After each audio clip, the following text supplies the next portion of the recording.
প্রায় ১৬ বছর আগে নির্দোয়া ব্রহ্মপুত্রের ভাঙনে বিলীন হয়েছিল তাদের ভিটেমাটি, গাছপালা।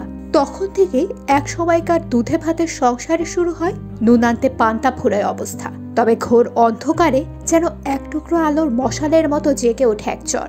আর চলতি মৌসুমে ব্রহ্মপুত্রের গর্ভে হারানো ভূমি ফিরে পেয়ে বাদাম চাষ শুরু করেন গাইবান্ধা জেলার ১২ কৃষক। ১৬৫টি চর ও দ্বীপচর বেষ্টিত গাইবান্ধা জেলার ফুলছড়ি উপজেলার কঞ্চিপাড়া ইউনিয়নের রসুলপুরে ব্রহ্মপুত্রের বুকে জেগে ওঠা একটি নতুন চর হারোডাঙ্গা। শুধু নতুন চরের ৬০ বিঘা জমিতেই নয়, বরং তিস্তা, ব্রহ্মপুত্র ও যমুনার বিভিন্ন চরে ১৯২৫ হেক্টর জমিতে বাদামের চাষ করেছেন কৃষকরা। আমাদের জমি নদী গর্ভে চলে গেছিল, আবার এই বছর নদীর থেকে আমাদের জমি কিছু আবাদি উপযোগী করে দিছে। তা আমরা কেউ অনেকে ভুট্টা গাড়া হয়েছে, অনেকে বাদাম করা হয়েছে। আমরা আসছি সেই ৮টার সময়, আর ১২ জন মহিলা এটি কাজ করলাম। পুরুষগুলো তুলে দিলে আমরা উঠাইলাম। তবে বাদাম কিনতে গেলে বেশি দামে কিনতে হয়, আর বিক্রি করতে গেলে দাম থাকে না বলে অভিযোগ চরের কৃষকদের। এছাড়া কৃষকরা কৃষি প্রণোদনা না পাওয়া সহ কৃষি অফিস সংশ্লিষ্টদের বিরুদ্ধে নানা অভিযোগ তুলে ধরেন। আমরা যখন বাদাম কিনতে যাই তখন বাদামের প্রচুর দাম, আর যখন আমরা ফসল করার পর যখন বিক্রি করতে যাই তখন বাদামের আর দাম পাওয়া যায়। সরকারি নিজে হাতে কিনলে টাকাটা ভালো পাওয়া গেল, কৃষকের তাহলে পোষালে হয়।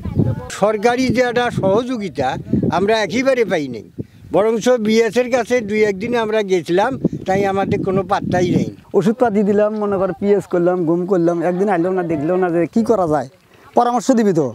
কৃষি অফিসাররা আমাদের একটা কথা, তাই যে একটা সহজে না দেয় আমরা কী করবো কৃষক মানুষ। ৫ লক্ষ টাকার মতো খরচ হয়েছে, তার মধ্যে কোনো আমরা কৃষি অনুদান পাই নাই। মনে হয় কৃষি অনুদান পাইলে হয়তো কিছু লাভবান হতে পারতাম। আবার সুবাদ করছি কিন্তু না পাই নেই, ঘাটতি হয়ে গেছে। আশ্বিন কার্তিক মাস বাদাম রোপণের উপযুক্ত সময়। বাদাম চাষে বিঘা প্রতি খরচ হয় ১০ থেকে ১৫,০০০। বীজ বপনের ২.৫ থেকে ৩ মাসে এ ফসল ঘরে তোলা যায়।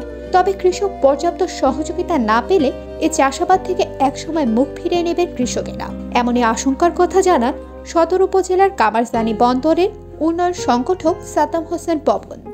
বাদাম চাষে অধিক পরিমাণ খরচ, যার কারণে কৃষকরা আর বাদাম চাষের দিকে আগ্রহী হচ্ছে না। দ্বিতীয়ত হচ্ছে যে সরকারি যে প্রণোদনাটা আছে বাদাম চাষে, বীজ এবং সার, এটা সঠিক সময়ে দেওয়া হয় না কৃষকদের মাঝে, যার কারণে সরকারি এসব বীজ এবং সার বাদাম চাষ উপযোগী সময়ে আসে না, জন্য ওই বীজটা কৃষক পর্যায়ে লাগায় না। গাইবান্ধার কৃষি সম্প্রসারণ অধিদপ্তরের তথ্যানুযায়ী চলতি বছরে গাইবান্ধার ৭ উপজেলায় ১৯২৫ হেক্টর জমিতে বাদামের চাষ হয়েছে। লক্ষ্যমাত্রার চেয়ে চলতি মৌসুমে ১৪৫ হেক্টর কম জমিতে এবার বাদামের চাষ হয়েছে। আর এই চাষাবাদের বিপরীতে সম্ভাব্য উৎপাদন লক্ষ্যমাত্রা নির্ধারণ করা হয়েছে ৫,১৯৭ মেট্রিক টন বাদাম।